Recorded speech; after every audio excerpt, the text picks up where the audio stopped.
Hola, ¿qué tal? Soy Alejandro Castro, vicepresidente de Televisión Latina. El día de hoy nos encontramos con el comisionado de CONAPESCA, Comisión Nacional de Acuacultura y Pesca, el licenciado Mario Gilberto Aguilar Sánchez. Muy buen día, ¿cómo está usted? Muy buenos días y a todo el auditorio de TV Latina. ¿Podría explicarnos con palabras entendibles para el pequeño productor, que es a quien estamos nosotros enfocados, qué es CONAPESCA y qué es lo que hace? CONAPESCA es una entidad de la Comisión Nacional de Acuacultura y Pesca, sectorizada a SAGARPA, que tiene bajo su responsabilidad promover el desarrollo de la pesca y la acuacultura de México en un marco de sustentabilidad. Recordemos, hay que producir, pero siempre con sustentabilidad. Hoy comienza la temporada de Cuaresma, ¿podría comentarnos algo del tema? Sí, hoy es un gran día e inicia una fecha muy importante para el sector pesquero y acuícola de México, porque es cuando los mexicanos, por tradiciones culturales, pero ya también ahora por cuestiones nutricionales, por nuestro deseo de cada vez alimentarnos de mejor manera, de manera más nutritiva, tenemos un consumo muy importante de pescados y mariscos provenientes en su gran mayoría de nuestros mares, y eso marca una fecha en la cual además el sector se revigoriza porque puede abastecer a la gran demanda que hay de este producto en los mercados nacionales, en todas las zonas del país, no solo en las zonas costeras. Recordemos que el consumo por persona en el mundo alcanza los 20 kilogramos por persona. En el 2012-2013 el consumo por persona que había en nuestro país era de apenas 9 kilos, menos de la mitad. Fue parte de un esfuerzo gubernamental proponernos el que lo mexicano consumiera más pescado y ya lo hemos logrado. Hemos subido 3 kilos en apenas 4 años de la administración. Esa era la meta del sexenio, y yo creo que cada vez nos acercamos al promedio mundial.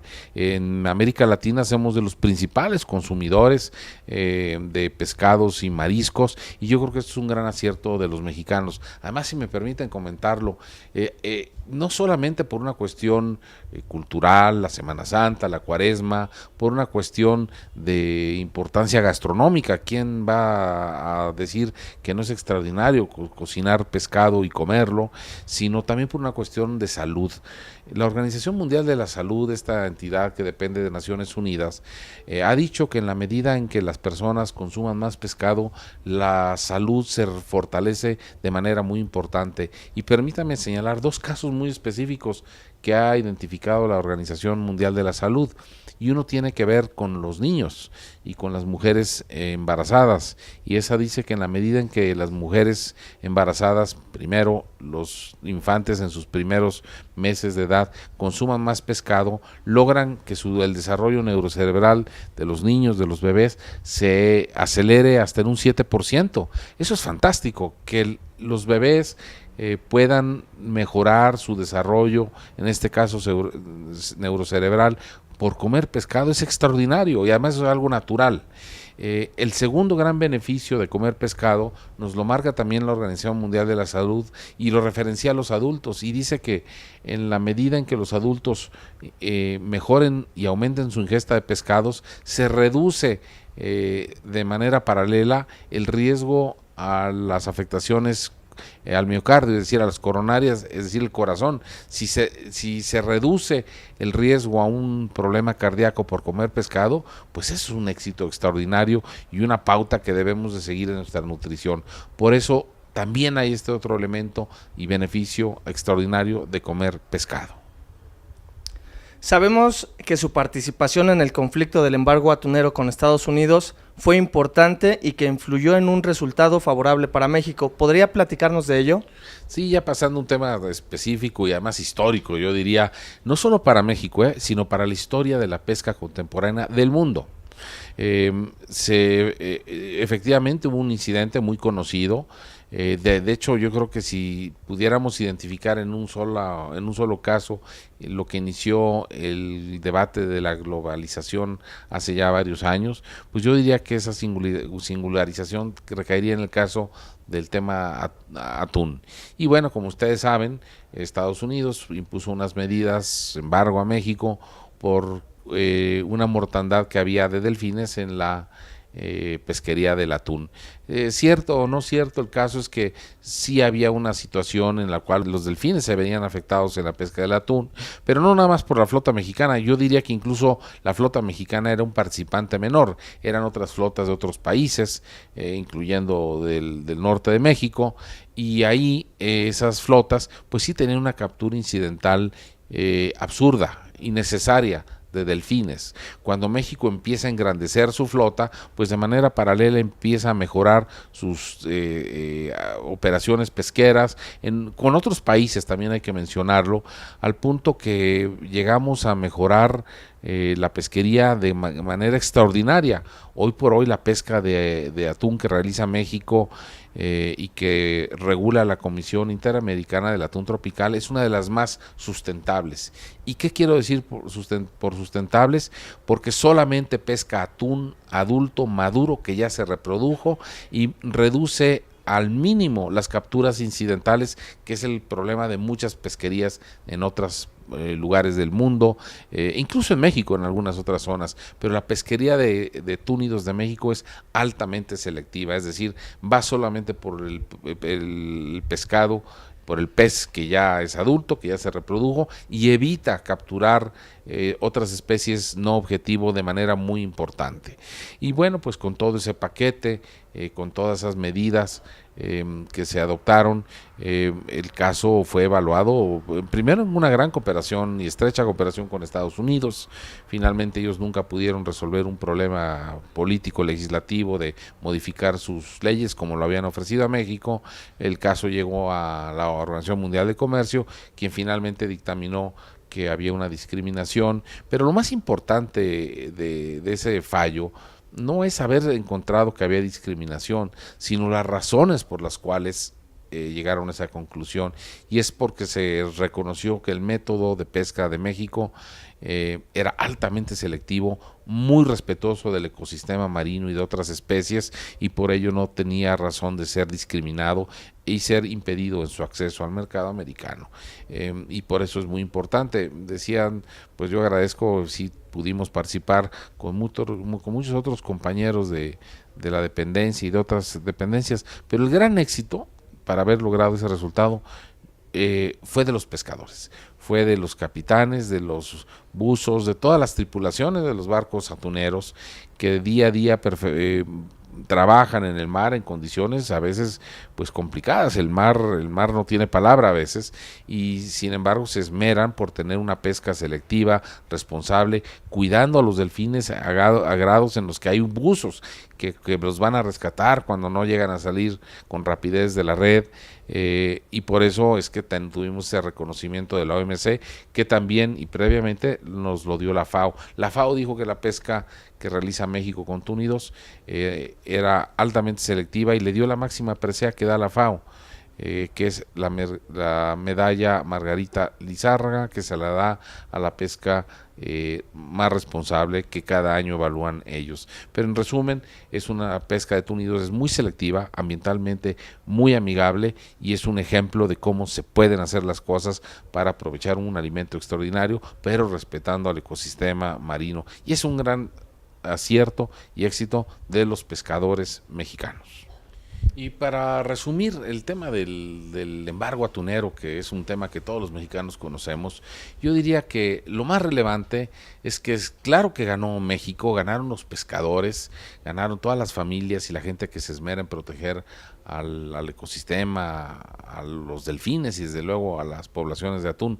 Pero por eso quien en realidad ganó con este fallo de la OMC es el medio ambiente, es la sustentabilidad. Se reconoció que los métodos de pesca que son respetuosos del medio ambiente y de los ecosistemas marinos, en este caso, son los que deben de prevalecer.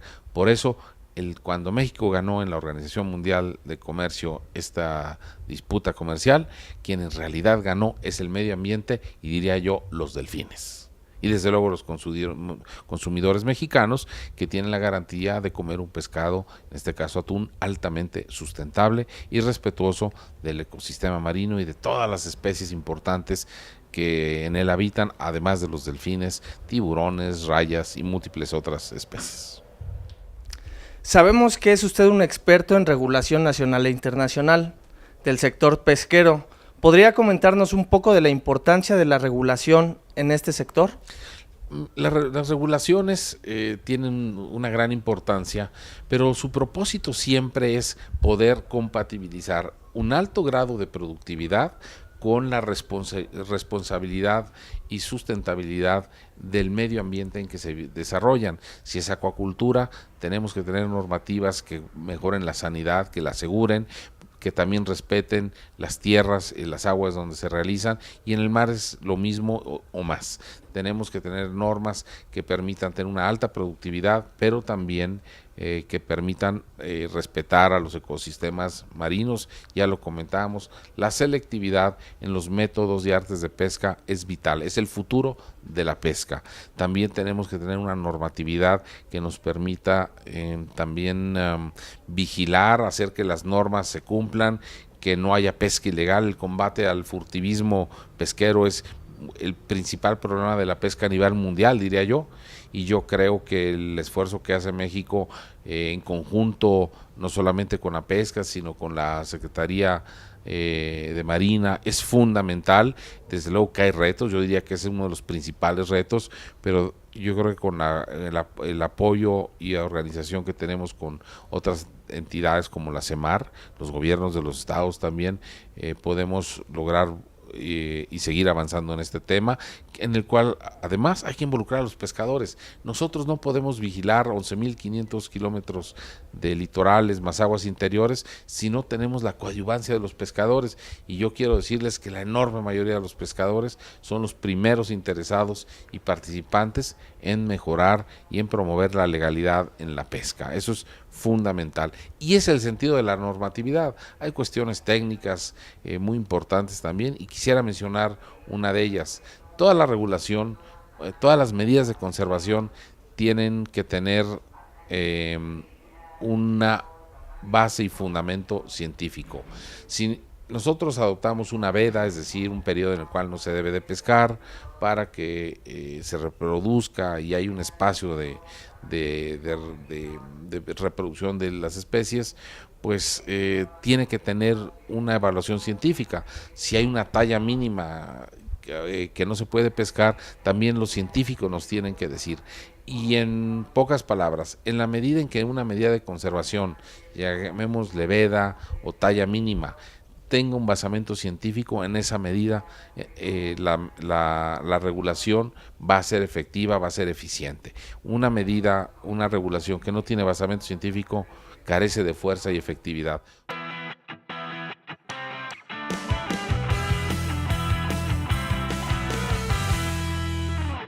Desde luego que podemos hablar de regulación por muchos días, por horas, pero yo quisiera remitirme a lo esencial. Aquella regulación que es buena, aquella regulación que es efectiva, es aquella que logra combinar y da un equilibrio entre alta productividad y sustentabilidad, porque al final de cuentas son parte de lo mismo. Sin sustentabilidad no hay productividad que prevalezca, y viceversa. Si no hay productividad, la sustentabilidad es algo que no llega a poderse consolidar como debiera ser. Y toda norma que es buena, toda norma que es efectiva e inteligente, tiene esos dos parámetros, logra un equilibrio y tiene componentes de alto. Lo que nosotros tenemos que hacer con las normas es asegurar que haya alta productividad, que haya eficiencia y sobre todo que haya una preservación al entorno marino, al entorno acuático, que pueda asegurar que la productividad no solamente temporada tras temporada, sino generación tras generación. Esa es la clave de una buena regulación, o al menos diría yo la primera. La segunda clave de una buena regulación, de una norma o de una medida de conservación, es que ésta tenga un soporte científico sólido.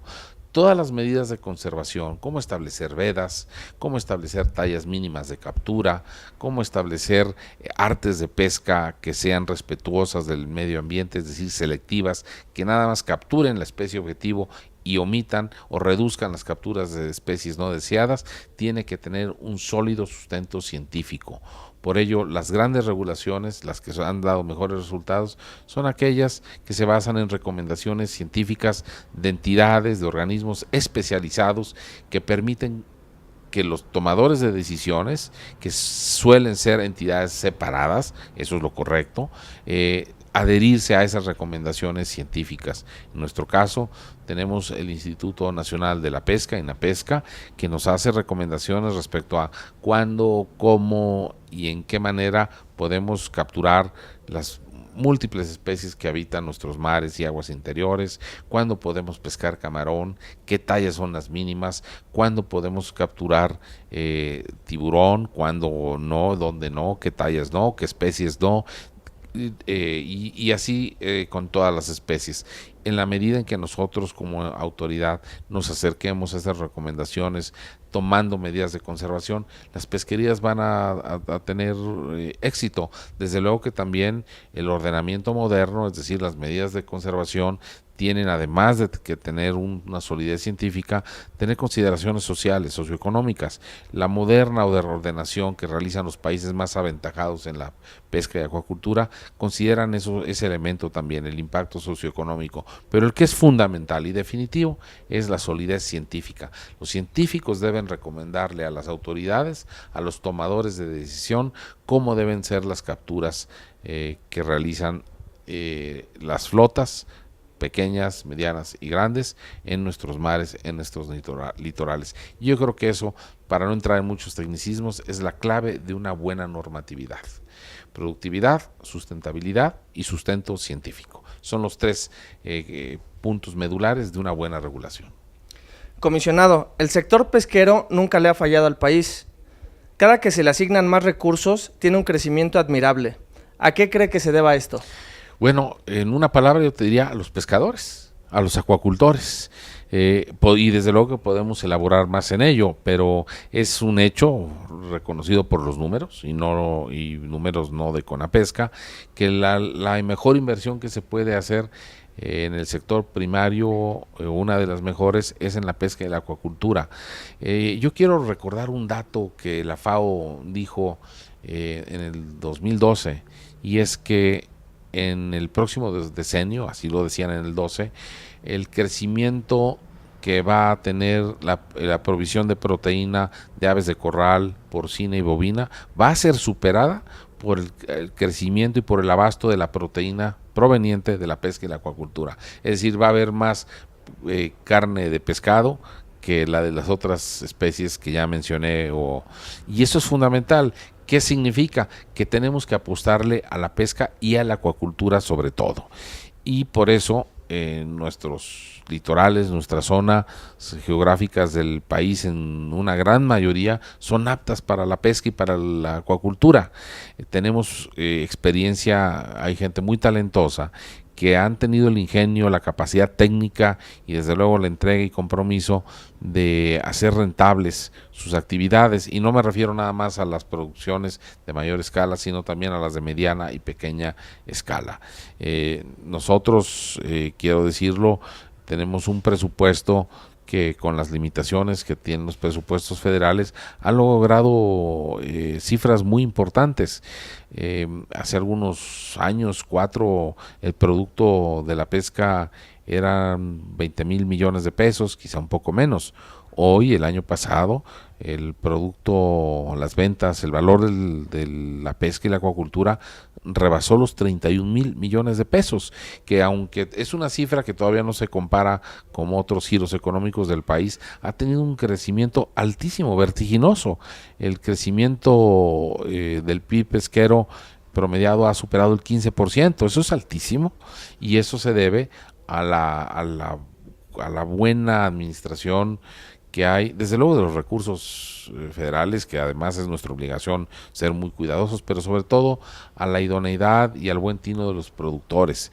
También tenemos el crecimiento de la acuacultura, que entiendo es algo que a ustedes les ha llamado también la atención. La acuacultura a nivel mundial crece a un 6%, que es muy alto, pero en México, en los últimos 3 años, ha promediado un crecimiento del 15%, eso es altísimo también. ¿Por qué? Bueno, pues porque ahí hubo la combinación y la integración, y yo creo que eso es la clave del conocimiento y compromiso del productor con el apoyo y asesoramiento de las autoridades y desde luego los científicos. Los científicos y la pesca son un binomio indispensable. Y en esa medida no solamente se han podido evitar afectaciones de enfermedades normales a la acuacultura, pero que se ha podido potenciar y dimensionar y potencializar la acuacultura y desde luego la pesca. Por eso tenemos estos números, y los números responden a esa pregunta. El crecimiento del sector pesquero y acuícola es muy alto, es vertiginoso, y desde luego que es el gran incentivo para invertir en esta actividad.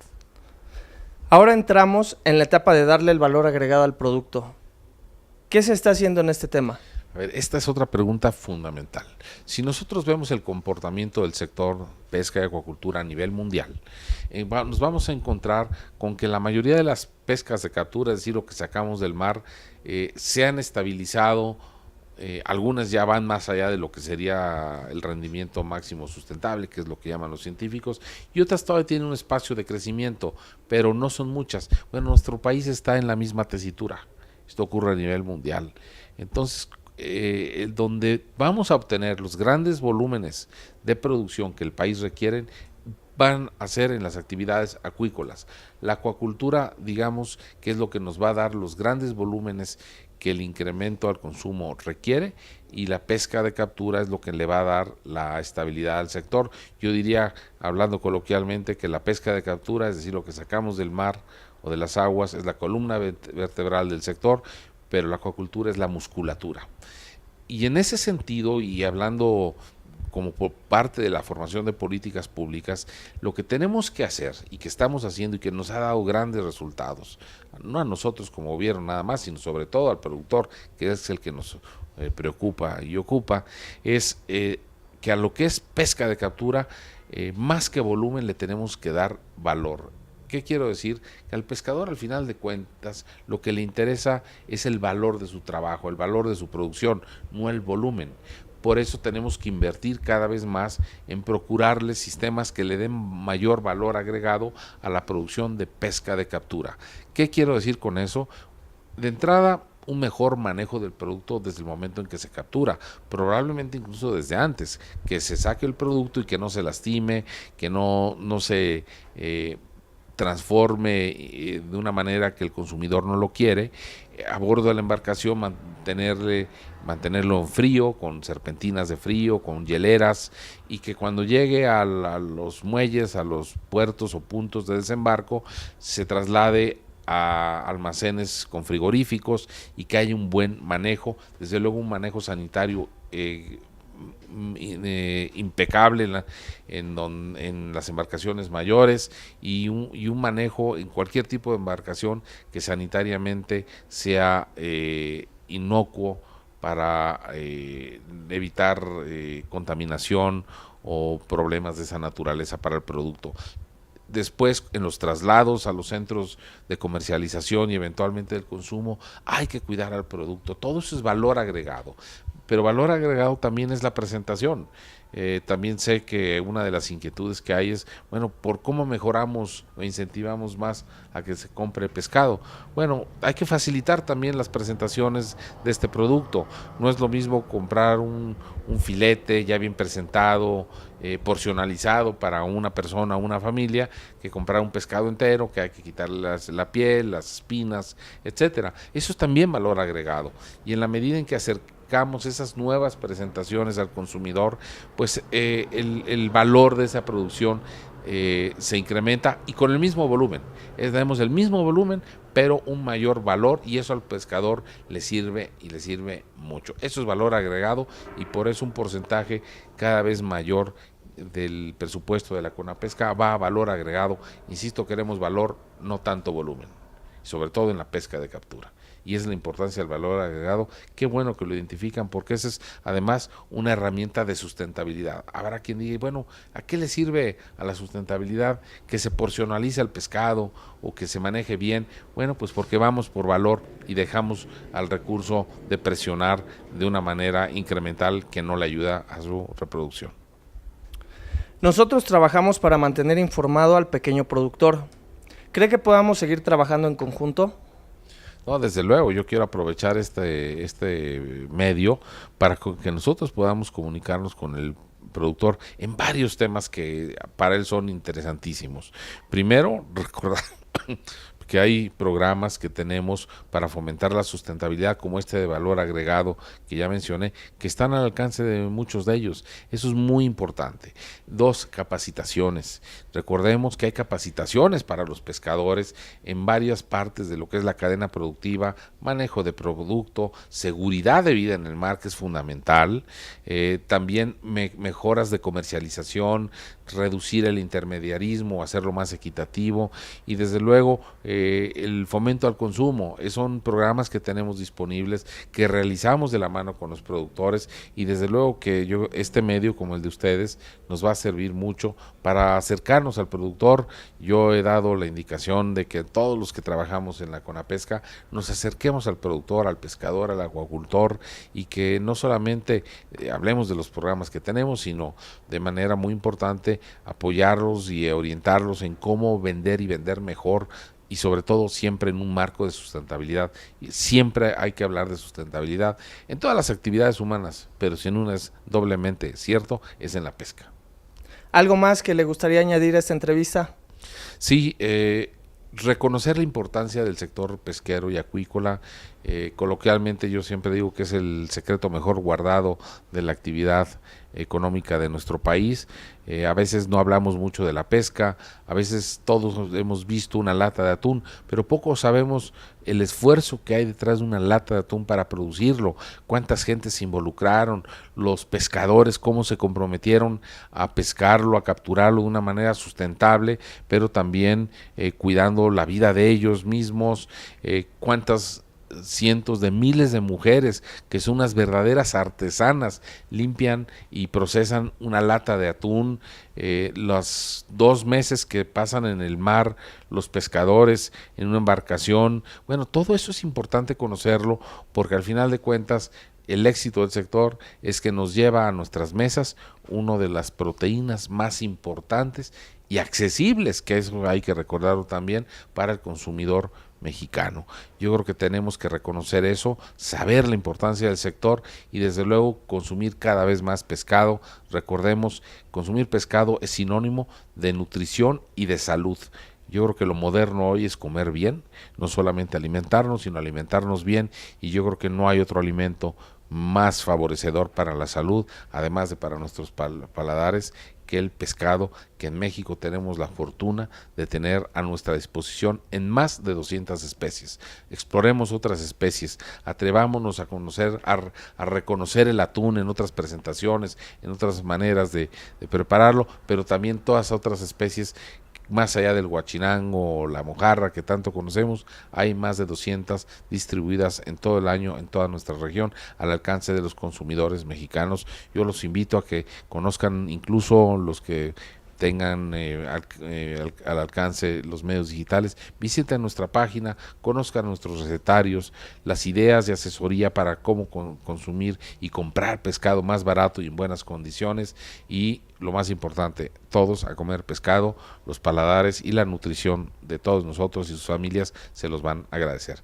Muchas gracias, y nuevamente gracias por hablar y pensar en la pesca. Es el futuro de la alimentación sana de México y del mundo. Muchas gracias. Comisionado, le agradezco esta entrevista, espero que tenga un muy buen día. Esto es tvlatina.mx. Y a comer pescado.